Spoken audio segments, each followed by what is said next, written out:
ఈ డోంగ్లీ మండలంలో ఓటు అడిగే హక్కు కేవలం బీఆర్ఎస్ పార్టీకే ఉందనే విషయాన్ని ఈ సందర్భంగా మనం చేస్తా ఉన్నా. ఎందుకంటే 13 గ్రామాలతో ఈ డోంగ్లీని మండలంగా చేసినటువంటి ఘనత కేసీఆర్ గారిది. అందుకే బీఆర్ఎస్ పార్టీ ఎంపీ అభ్యర్థి గాలి అనిల్ కుమార్ గారిని మీరు గెలిపించుకోవాలని ఈ సందర్భంగా నేను మీకు అందరికి కూడా మనవి చేస్తా ఉన్నా. అందరికంటే ఎక్కువ డోంగ్లీ మండలంలో లాభపడ్డది వ్యవసాయదారులు. కేసీఆర్ ప్రభుత్వంలో రైతు బంధు కింద సంవత్సరానికి 10,000 రూపాయలు సీజన్ మొదలు కాకముందే 10-15 రోజుల్లో టింగ్ టింగ్ అని మీ ఫోన్లలో మోగినాయి. మీకు అందరికి కూడా తెలుసు.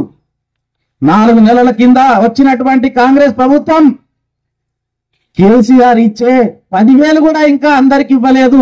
2 ఎకరాలు 3 ఎకరాలు 4 ఎకరాలు ఉన్న వారికే ఇచ్చినారు, అంతకంటే ఎక్కువ ఇవ్వలేదు. కానీ రైతులు మొన్న ఎలక్షన్ లో మోసపోయినారు. 10,000 బదులు 15,000 ఇస్తామంటే మోసపోయినారు. అదే విధంగా బోనస్ 500 ఇస్తామంటే మోసపోయినారు. 24 గంటల కరెంట్ కొనసాగిస్తామంటే మోసపోయినారు. వ్యవసాయ కూలీలకు కూడా 12,000 ఇస్తామంటే మోసపోయినారు. కౌలు రైతులకు కూడా 15,000 ఇస్తామంటే మోసపోయినారు. ఆ విధంగా మోసపోయినటువంటి రైతులు काय करून गेला बाबा. चांगलं शेतकऱ्याला एवढं चांगलं 10,000 रुपये एकरला देत होता, वर्षाला पाप बिचारायला त्याला पान टाकल्या. आता काय करावं. हे రైతు బంధు याचं दिक नाही. 10,000 कुठे गेले की 15,000 देतो म्हणल्यात कडचे 10,000 बी दिक नाही. असं कसं झालं हे. पाप बिचारा चांगलं देत होता, असं कसं झालं हे म्हणून सगळे परेशान आहेत. आज तुम्ही ऐका, ओळखून घ्या. पब्लिक शेतकरी परेशान आहे. ह्याच्या पहिल्या 10 वर्ष केसीआरचं करंट कसं होतं, 1 मिनिट बी जात नव्हतं. आज उन्हाळ्यात काय हाल हो राहिले. करंट किती वेळ चाललंय तुम्हाला सगळ्याला माहित आहे. ह्या हिशोबानं शेतकऱ्याला काँग्रेस पार्टी धोका दिलं. त्याच हिशोबानं महिलांना बी धोका दिलं.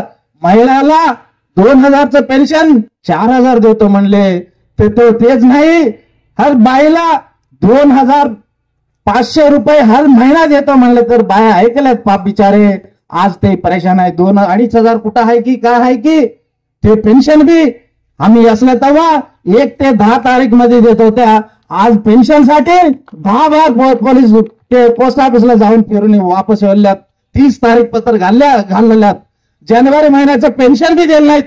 असलं हे काँग्रेस पार्टी आहे. आज सगळे परेशान आहेत.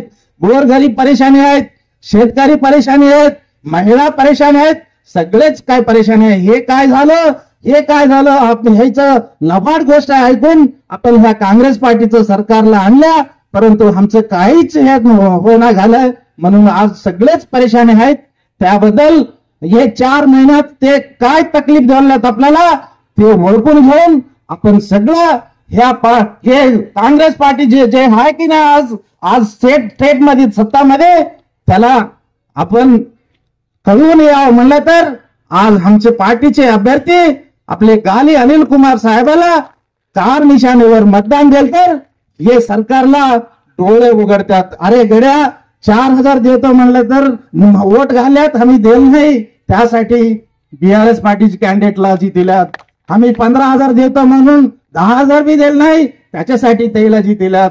ते त्या हिशोबानं ते काय लबाड गोष्ट केल्यात, काय लबाड आश्वासन दिल्यात, ते सगळे त्याला कळून यावं म्हणलं तर आपलं कॅन्डिडेट गाली अनिल कुमार जितले तरच त्याला अक्कल येते. त्याच हिशोबानं तुम्ही बघा, इथं असले ते बीआरएस पार्टीचे कार्यकर्त्याला कोणत्याही गावचे कार्यकर्त्याला घ्या, त्याला विचारलं तर काय केलंय केसीआर 10 वर्षात म्हणजे 100 सांगतात. आता सेंट्रल मध्ये बी आपण इथं 10 वर्ष होत्या, सेंटर मध्ये बी बीजेपी 10 वर्ष होतं सत्तामध्ये. बीजेपी कार्यकर्त्याला विचारा तुम्ही काय केलं म्हणलं तर एक बी गोष्ट सांगायला नाही. त्यासाठी तुम्हाला सगळ्याला माझं कळकळीची विनंती आहे. तुम्हाला डोंगलीला मंडल केलो, डोंगलीवरून लिंबूरला जायला, लिंबूरवरून मदनूरला जायला, लिंबूरवरून तिकडे दोन पतंगलला जायला डबल रोड केला. तेच नाही कुर्ल्याला जायला, कुर्ल्यापासून बाणसाडला जायला डबल रोड केला. इकडून बिचकुंद्याला जायला डबल रोड केला. इकडे मदनूरला जायला डबल रोड केला. काय केलं, सगळे काम केलं. मी सगळ्याचं काय तर भलंच केलं, परंतु कुणाचं वाईट मी केलं नाही, करणार बी नाही. त्यासाठी तुम्ही आज मी 1152 वोटानं हरलो, परंतु मला काय फिकर नाही. तुम्ही सगळे माझ्याबरोबर आहात. मी बरोबर तुमचं सेवा करायला मग चांगलं इंजिनियर नोकरी सोडून आलो. अजून मी पडलं तर हरकत नाही. तुमच्यासाठी हे गळ्यावर जीव वाचोपर्यंत तुमच्यासाठी मी काम करायला तयार आहे. आज काय चुका केल्या आज ओळखून गेल्या, पब्लिक बी ओळखून गेले. काय अरे हे काय करून गेले, आपण KCR ला काढून गेल्या, हे काय भोगलेल्या म्हणून परेशान आहेत. उद्या इलेक्शन मध्ये कसं बी KCR साहेबाला कार निशाणीवर वोट घालतात. त्या हिशोबानं आज मी पडले तरी हरकत नाही. माझ्या रूपामध्ये आज अनिल कुमार साहेब आलेत. हेही जिंकलं तर मी जिंकल्यावाने. आज मला मदत ते राहतात, मला हिंमत ते राहतात. आपल्याला पाहिजे तर काय बी पाहिजे आपल्याला तेलंगणाला तर विचारायला तिथं पार्लमेंट मध्ये दिल्लीमध्ये आपलं माणूस असलं तर आपले काम होतात. म्हणून मी तुम्हाला सगळ्याला కళకళించి వినంతి करतो. ఆ విధంగా మీరందరూ కూడా అర్థం చేసుకొని తప్పకుండా మన KCR గారు ఈ రోజు ఎంపీగా మన అనిల్ కుమార్ గారు గెలిస్తే KCR గారు గెలిచినట్టే. రేపు తుమ్మితే ఓడిపోయే ఈ కాంగ్రెస్ ప్రభుత్వం ఎప్పుడు పోతుందో తెలియదు. ఈ రాష్ట్ర ప్రయోజనాల కోసం పోరాడేది కొట్లాడేది బీఆర్ఎస్ ఎంపీ అది గాలి అనిల్ కుమార్ రూపంలో మీకు KCR గారు పంపించినారు. మీకు KCR గారు రైతు బంధు 10,000 ఇచ్చింది నిజమైతే మీరందరూ కారు గుర్తుకు అనిల్ కుమార్ గారికి ఓటేయాలి. మీకు 200 పెన్షన్ పెంచి 2,000 ఇచ్చింది నిజమైతే అనిల్ కుమార్ గారి కారు గుర్తుకు ఓటేయాలి. కళ్యాణ లక్ష్మి ఇచ్చింది నిజమైతే మీరు అనిల్ కుమార్ గారికి ఓటేయాలి.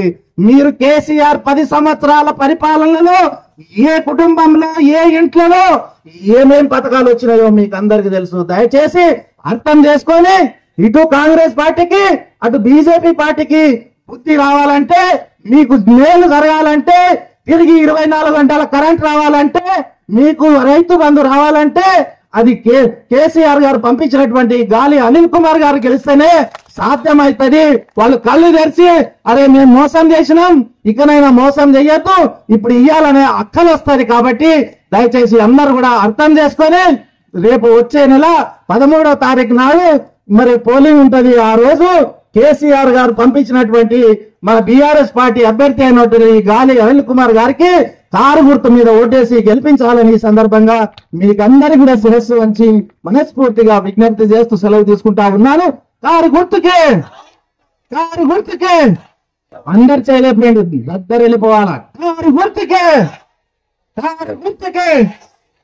ఇప్పుడు మన అభ్యర్థి గౌరవనీయులు గాలి అనిల్ కుమార్ గారు మాట్లాడవలసిందిగా కోరుతా ఉన్నాం.